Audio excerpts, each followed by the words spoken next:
Welcome to Don McLeod's election 2017. This is the third round of the 44th congressional election. We have a lot of candidates here, so we're going to go through it rather quickly, but they're going to be concise and focused. If you have any questions, type them Instagram, Facebook, YouTube, Twitter, whatever, all the different platforms that use it, and we look forward to you. So without further ado, let's have the opening statements and let's get going. All right. Okay, candidate Woods, please start us off. Hello, my name is Brenton G. Woods. I'm running for your 44th congressperson. My main priority is education. I feel like we should have equal education in all aspects of education, no matter where you're located at. For example, I feel Compton has a lower education than the other better districts and the higher districts. And we have a serious issue with like students not being motivated. And I feel the students are motivated because we don't have the technology and resources as the other schools. And I also want to talk about the DREAM Act, and we strongly support the DREAM Act. My name is Hugo Sanchez, and our party, and I'm running for 44th Congressional District. Our party is Family First, and what we stand for is pretty much our safety of our family comes first before anything else. Hi, I'm Logan Torres. I'm running for the 44th District against the dependence of technology, because I feel it.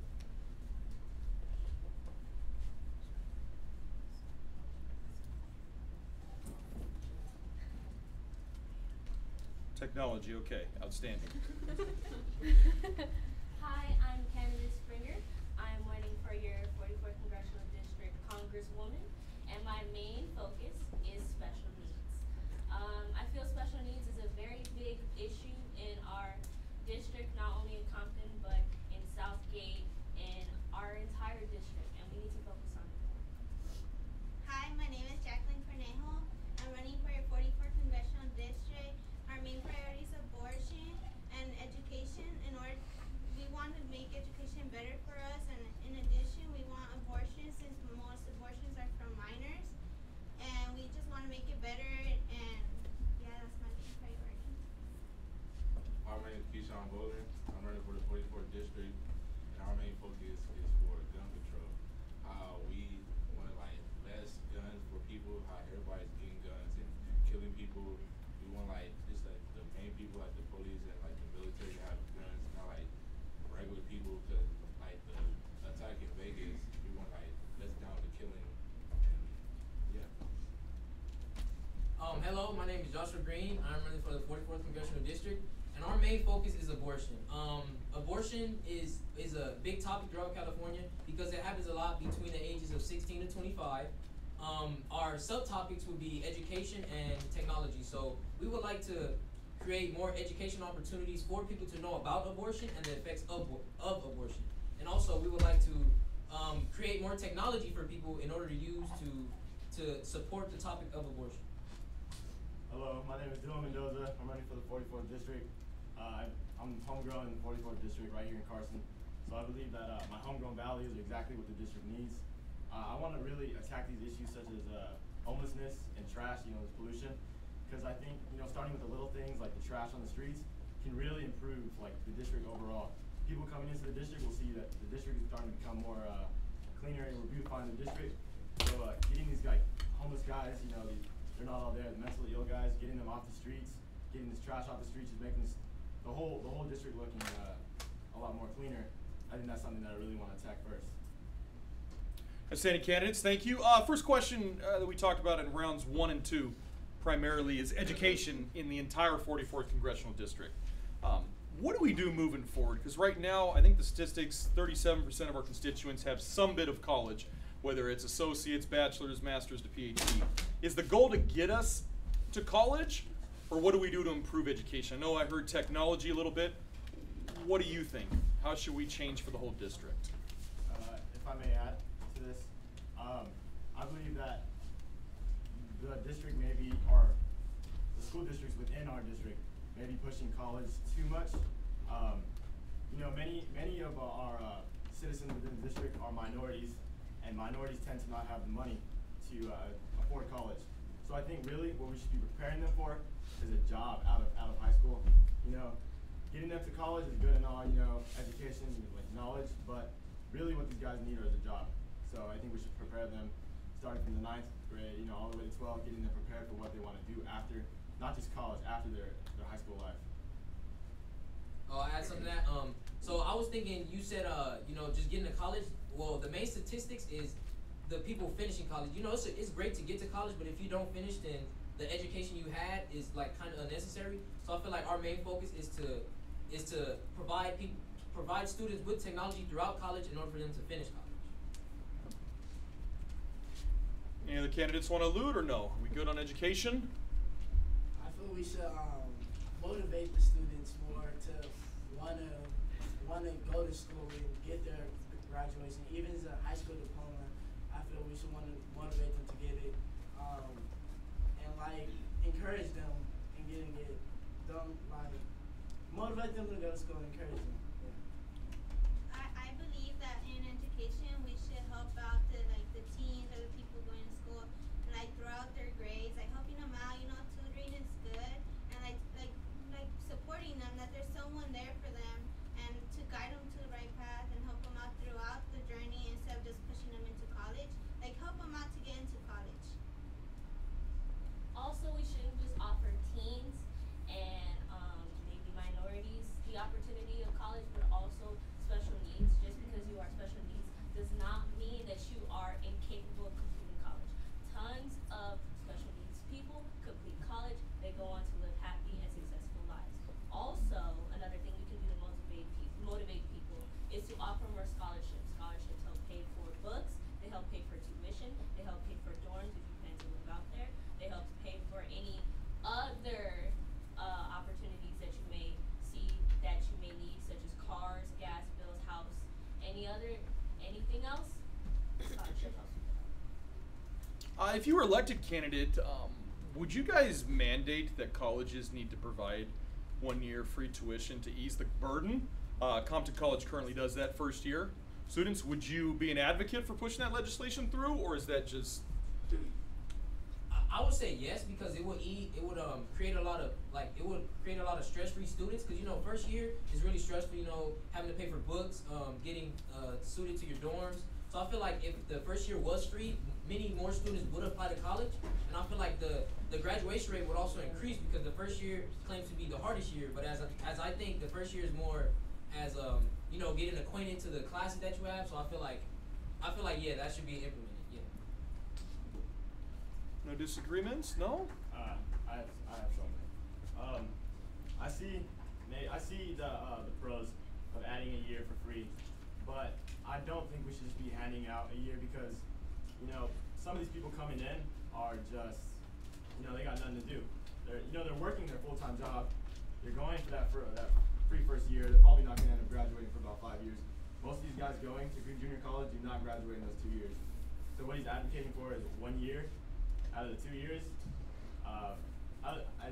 I don't think we should be just handing out a free year to everybody. There's certainly, if there is, there needs to be a process. May I rebut? You may? I believe that what you're saying is incorrect, because if you consider the fact that if we do get jobs, you do realize that with a high school diploma you only may get minimum wage. Minimum wage max is maybe like $10 or $11, and that's not going to be enough to pay for college tuition, books, any other things you may need to complete your college. Well, no one's asking these people to get a fast food job. You know, you can go out and become a laborer. Go become a laborer. You can work in a mine, whatever you want. You can go work at the pollution plants, whatever you want. You don't have to work at Pizza Hut and make $12 an hour. But There's a lot of jobs that they offer for minimum. They're not on minimum wage. Okay. High school diploma can get you good jobs. Okay, but how often are we able to get those jobs? When You there's do a realize word as a way. minority that they're a lot less likely to hire you, right? You do realize that, right? Just because that there's more jobs offered in the community does not mean that you're always going to get them. And most often, your best opportunity is to get a fast food job. And yeah, there may be jobs that pay you more. Off of not facts, just opinion, what you think. You think they're not going to give you the job because you're a minority. That's definitely not a fact. Because there are a lot of minorities working in these things. True, but Yeah. they had to work very, very, very hard. A lot harder than your other it sounds like we're moving in the direction of income level. So I'll give you this statistic. The median household income in the district, the 44th, is a little over $50,000, where the U.S. national average is $59,000. So we're off by about $9,000. We're under it. And then our unemployment rate, we're at a little over 8%, where the U.S. average is at 4%. So we're almost double unemployment rate. Can you speak to those numbers? How would your time as our representative fix those issues? What would you put into place to try to help people make more money and maybe change the unemployment rate, bring it down a bit? I think, let me add. I think that just getting back to the whole trash thing.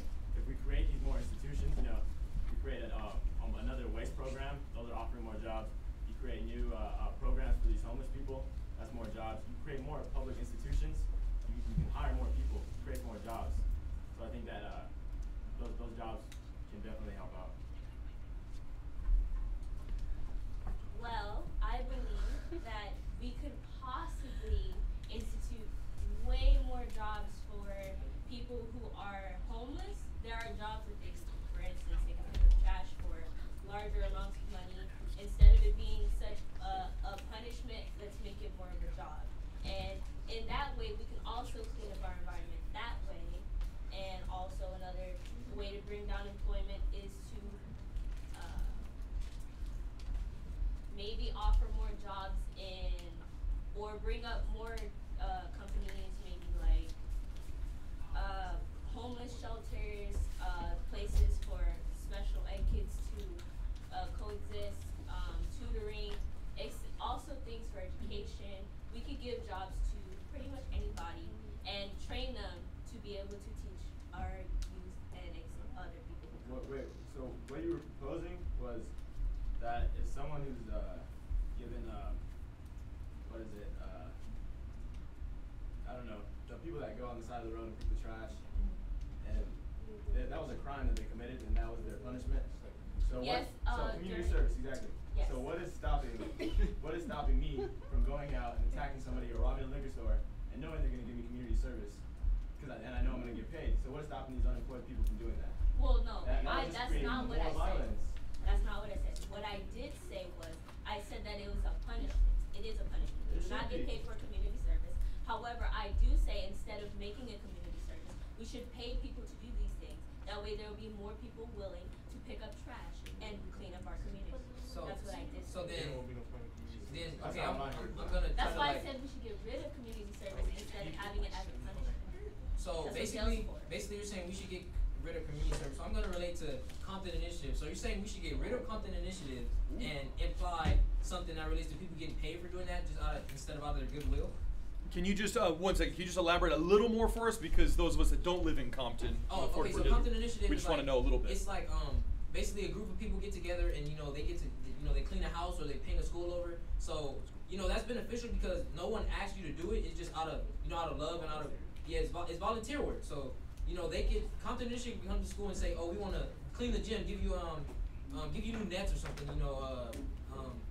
Do the floor over or wax it for free. So basically, she's saying that they should get paid for that, but it's not. Well, technically they are paying for it, but the institution that they're doing it at is not paying them. So it's just out of it's out of love. And, Okay.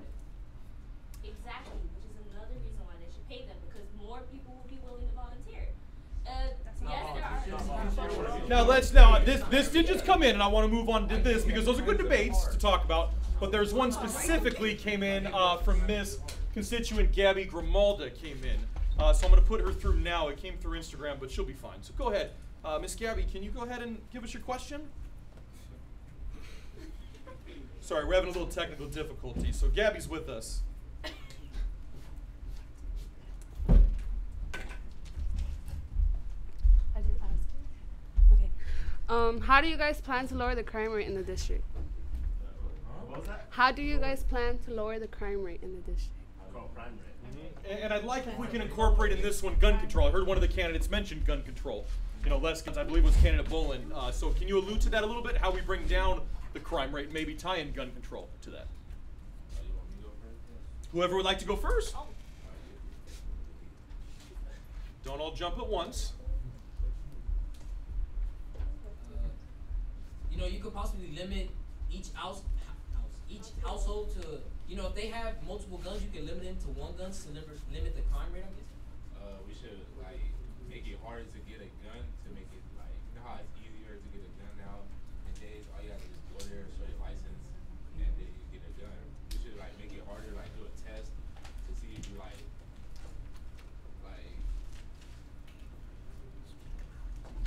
see if you pass the test to get the gun, or like if you fail you can't get the gun, because it's like easier in this generation to get a gun nowadays. Yeah, I have something. I wouldn't say it's the gun or the person behind the gun.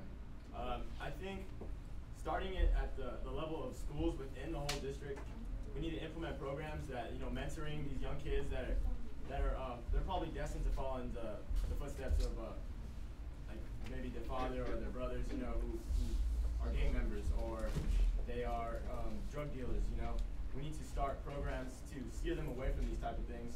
I think mentoring programs will definitely help these young kids, starting from, you know, not just high school, middle school, even the elementary school level.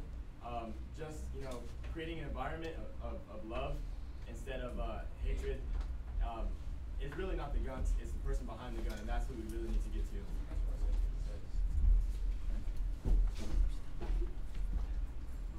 No more gun control? Okay. I'd like to pose one for myself in this one. I haven't asked the other rounds this, but I just thought of it because someone hit technology is important moving forward a little bit. Would you be an advocate for putting a whole Wi-Fi cloud within the whole 44th district? Why or why not? And I'm just speaking on, if we're under, you know, our household income's lower, we pay for a lot of data, we pay for things like that. If I was on a Wi-Fi cloud in my district, I'd basically get free internet, and I could continue to use technology all the time. Would that be a good thing you'd want to roll out for the district, or are there some cons to it that probably I'm not seeing? That would actually be a really great, like, you know, opposition, because a lot of people that come to school don't have Wi-Fi at home. So I feel like if you were to create a Wi-Fi network that was like broad, that everyone could use, like at their house, you know, it would allow students to do projects at their house. You know, they would actually be able to actually have computers. It would better their environment. So I feel like that's a really good opposition. I think definitely it is a good idea, but we should definitely take a look at how much money this would cost, because a Wi-Fi cloud for the whole district, this is a massive district all the way from San Pedro down here, even past, that is a big Wi-Fi cloud. So definitely the spending for this would be a big concern. So we need to look into that. That's something I would say.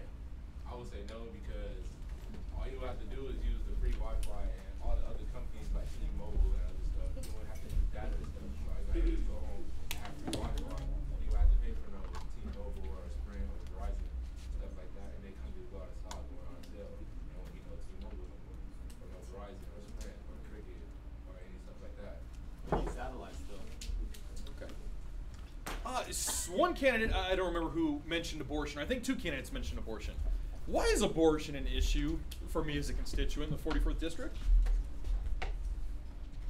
And I'm just asking because nothing's really changed since Roe versus Wade. Let's be honest, since a lot's happened since then, but yet we still hear the same thing over and over. How are you going to address the issue of abortion within the district?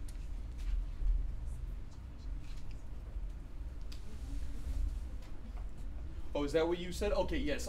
The town hall member just told me, which means in that one more so is like, are we talking contraceptives? Are we talking about more access to services? Are we talking about banning it? You know, how do we serve our constituents best around the issue of abortion? Thank you. That was a good question, by the way. Thank you. So as my party, well, we're anti-abortionists, so we feel that we honestly feel that, you know, abortion, like, okay, I understand that, you know, a woman has the right to her body, but at the same time, abortion, it is considered, well, in our party's group, it is considered murder, because technically the fetus or the whatever is inside there isn't able to you know, have a say so in whether they want to live or not. So I feel like abortion, just like, okay, I don't want the kid and I'm just gonna abort my kid. I feel like No conscience stuff. Yeah. So would you consider it a living thing? It creates sadness and Are you for depression. capital punishment?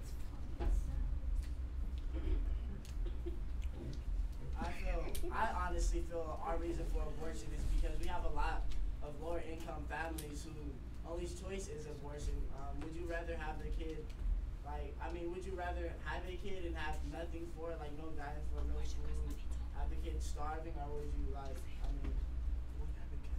you can't care for the kid. I feel like we should try and better the kids and guide them to be able to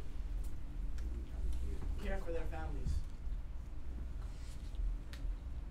I believe it's not civilized, accepted to intentionally harm another human without punishment.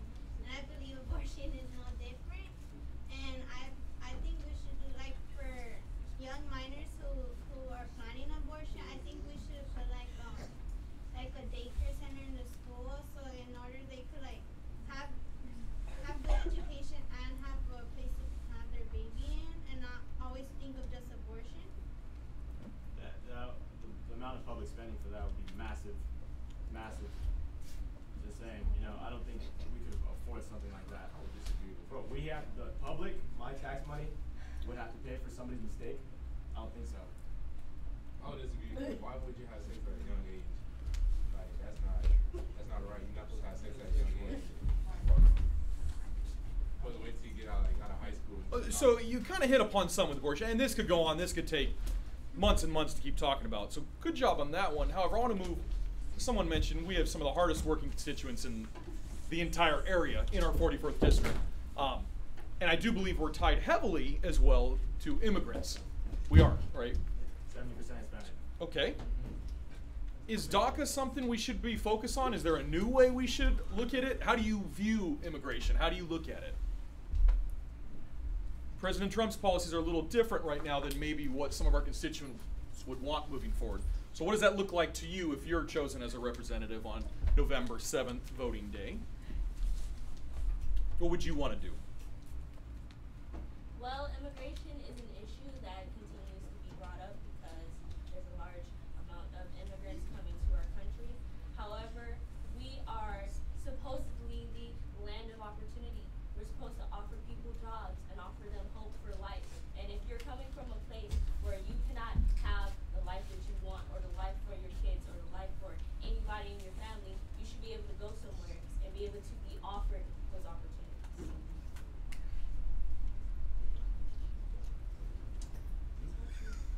No other candidates would like to say on that one? No? I have something. I believe, maybe I'm wrong, that we're already living in a sanctuary city boundaries. So the amount of, there's massive amount of people living here without documentation. And they're attending our public schools, they're getting licenses. I believe they're already getting a fair amount of what would you say, cooperation from the public around here. As far as DREAM Act, that's kind of a larger scale. I don't know if we should tackle that yet. What we can do is just keep on doing what we're doing, because I think immigrants kind of see this area, this district as kind of a sanctuary, definitely, for them to come to, because they know that they'll definitely be accepted. So I think we're already where we should be.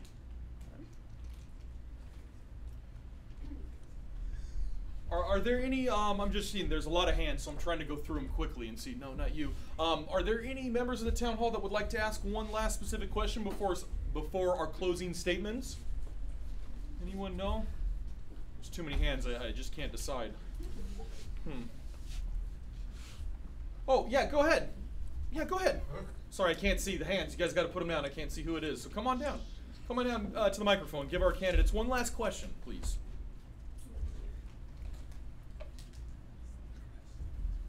Sorry, the crowd is so big, they're trying to get through. I apologize. So. What do you guys think about the DREAM Act and how basically the program, how you have to pay for it? Do you guys think it's fair? Okay.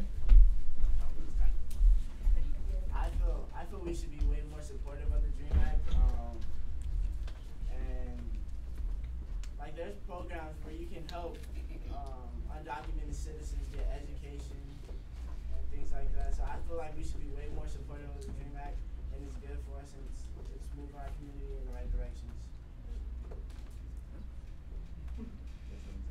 Well, Thank you for that. I'll wrap it up then. So you need to convince all of us. There's over 720,000 of us in the district. So there's a lot of people that are going to vote for you.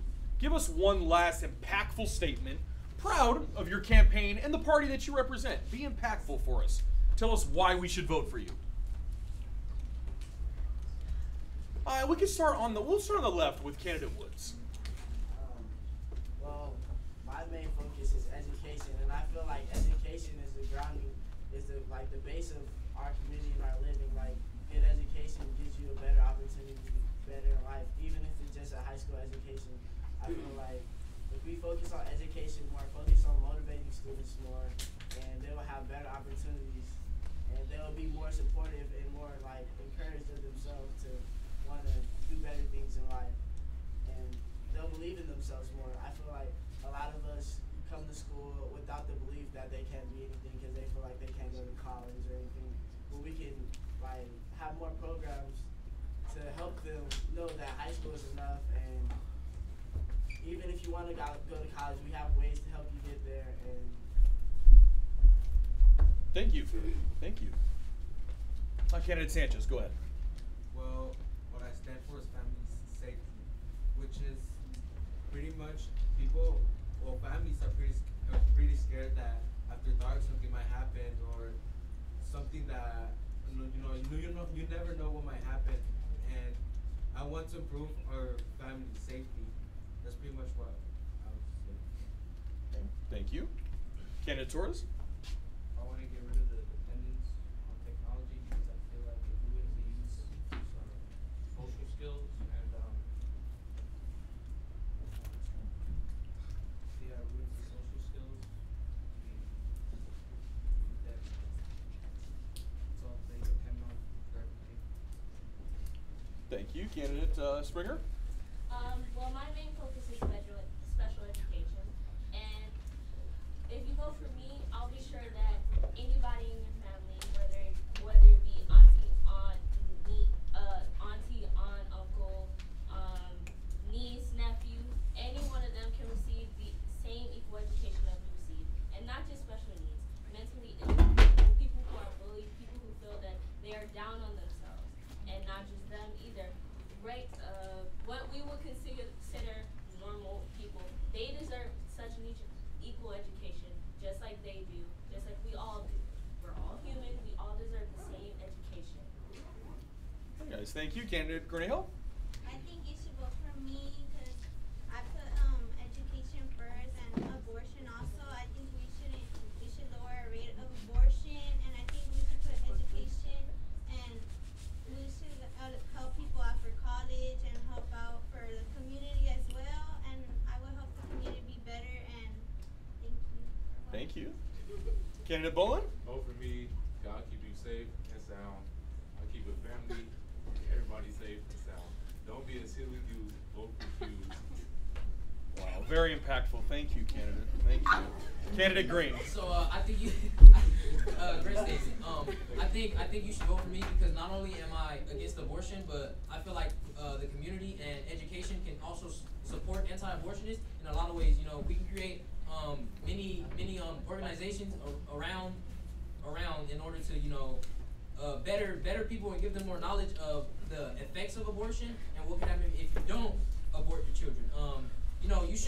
You should always take a hand in other life because you shouldn't murder something that doesn't have a say so on whether it should live or not. So I feel like that's our main focus and vote for me. Thank you.